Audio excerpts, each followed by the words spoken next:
Morning বন্ধুরা, শুভ সকাল। একটা নতুন ব্লগ নিয়ে নতুনভাবে হাজির হয়ে গেলাম। আজকে হচ্ছে উল্টো রাত। উল্টো রাতে সকলকে জানাই অনেক অনেক প্রীতি ও শুভেচ্ছা, ভালোবাসা। আজকের দিনটা পাঁপড় ভাজা, জিলিপি, কি বলে আরও যেন পেঁয়াজি খাওয়ার দিন। তো সকলে ভালো করে এনজয় করবেন, ভালো থাকবেন, এই কামনাই করি।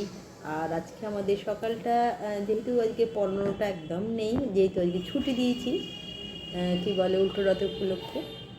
তো আজকে ছেলেও বাড়িতে আছে। তো সকালবেলা আমার জল খাবার করে ফেললাম, ওর পছন্দের পরোটা আর একটু হচ্ছে তরকারি, আলুর তরকারি আর পরোটা, এটা দিয়েই সকালটা শুরু করলাম। তারপর দুপুরে আজকে নিরামিষই করব, যা করব। পোস্ত করব, তো পোস্ত পছন্দই। দেখা যাক কী হয়। পোস্তর বড়া পোস্ত করলেই হয়ে যাবে। এটা দিয়ে সারা দুপুরটা চালিয়ে দিতে পারবো, দুপুরের লাঞ্চটা। তারপর বিকেলে রথযাত্রার ওখানে যদি বৃষ্টি না হয় তাহলে যাব, আপনাদের অবশ্যই দেখাম। শুভ দুপুরের লাঞ্চের পর্বে। আর লাঞ্চে যেটা করেছি চটজলদি দেখিয়ে দিই। এখানে গরম গরম ভাত, লেবু দিয়ে দিয়েছি, এখানে পোস্ত আর ডাল আর হচ্ছে আলু ফুলকপি, সব কটাই নিরামিষ। তো চলুন, শুভ দুপুরে অনেক শুভেচ্ছা ভালোবাসা রইল। আজ যাত্রার উপলক্ষে সকলকে জানাই আন্তরিক প্রীতি ও শুভেচ্ছা। সবাই ভালো থাকবেন, সুস্থ থাকবেন। পরে আবার আসছি। দেখতেই পাচ্ছেন রথতলায় রথ যাচ্ছে, খুব সুন্দর লাগে। ছোট ছোট এখানে অনেকগুলো রথ বেরোয় এবং রথতলার এদিক ওদিক দিয়ে যায়। আর এখানে গেলে বেশ কিছু রথ দেখা যায়।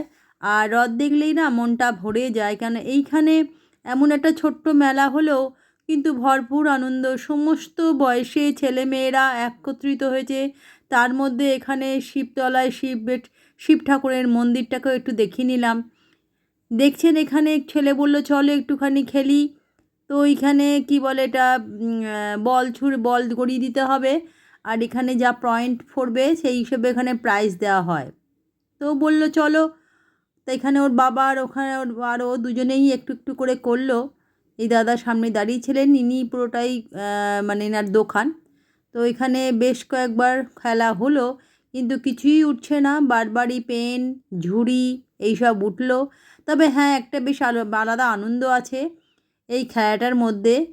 কোথায় মানে পড়বে কোনো ঠিক নেই। তবে খুব একটা কয়েকজন প্রাইজ এখানে পাইনি, আমরা যে কজনই দেখছিলাম সবাই ওই ঝুড়ি, পেন, আবার অনেক কিছু পাচ্ছেও না।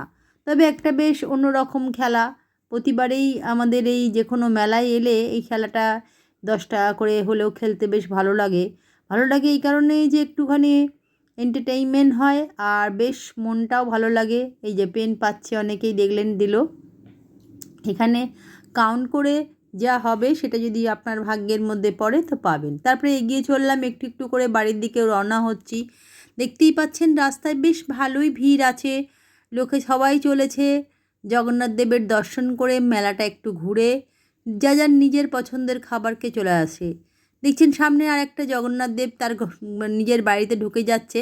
মাসির বাড়িতে থাকার পর আস্তে করে রথ থেকে নেমে তাদের নিয়ে যাওয়া হচ্ছে। আবার কোনোটা আবার দেখতেই পাচ্ছেন কাঁধে করে এখানে জগন্নাথ দেব যাচ্ছেন। মানে এক একটা জগন্নাথ দেব এক এক রকমভাবে যাচ্ছে। কেউ আবার সুন্দর লাইটিং গাড়ির মধ্যে করেও যাচ্ছে। এবার হচ্ছে মাসির বাড়ি থেকে ফেরার পালা। যেটা যে গেছিলাম, তো বিকেলবেলা একটুখানি মেলায় গেছিলাম। মানে হচ্ছে আমাদের এখানে যেটা রথতলার মেলা, সেখানে গেলাম। একটু রথ টানা হলো জগন্নাথ দেবের, বা প্রসাদও পেলাম। তারপর ওখান থেকে চলে এলাম, কেন এসে আমার রাতের রান্নাটা করা বাকি ছিল। আর যেটা নিয়ে একটু ফুচকা না হলো, ওখানে কিছু খাইনি দাঁড়িয়ে।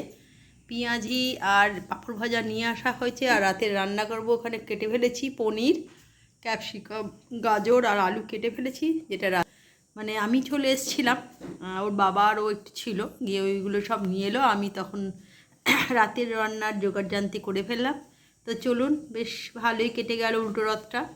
সকালবেলা থেকে পড়ানো ছিল না, বিকেলেও পড়ানো ছিল না, তাই বিকেলবেলা একটু বেরোলাম। তো ওয়েদার ভালো ছিল, মেঘলা আকাশ সারাদিনই চলেছে, এখানে বৃষ্টি আজকে হয়নি। তো চলুন, শুভ সন্ধ্যার অনেক শুভেচ্ছা ভালোবাসা রইল। চলে এলাম রাতের ডিনারে পর্বে। গরম গরম রুটি করেছি, এখানে বেগুন ভাজা, এখানে পনির, ক্যাপসিকাম, বিনস, গাজর সব দিয়ে একটা তরকারি করেছি। ওপরে সৌতি মিষ্টি সরিয়ে দিয়েছি আর কাজু কিশমিশ দিয়েছি, দিয়ে বেশ সুন্দর হয় নিরামিষি তরকারিটা করলাম। সন্ধেবেলাটা ভালোই কাটলো, একটু মেলায় গেলাম, বেশ অন্যরকম রথ দেখে, রথে ঠাকুরের প্রসাদ খেয়ে মনটা ভরে গেল। আবার 1 বছরের জন্য ওয়েট করতে হবে জগন্নাথ দেবের রথযাত্রার উপলক্ষে। তো চলুন, শুভরাত্রি, অনেক শুভেচ্ছা ভালোবাসা রইলো। কালকে একটা নতুন ব্লগ নিয়ে নতুনভাবে হাজির হয়ে যাবো। আজকে গুড নাইট, শুভরাত্রি।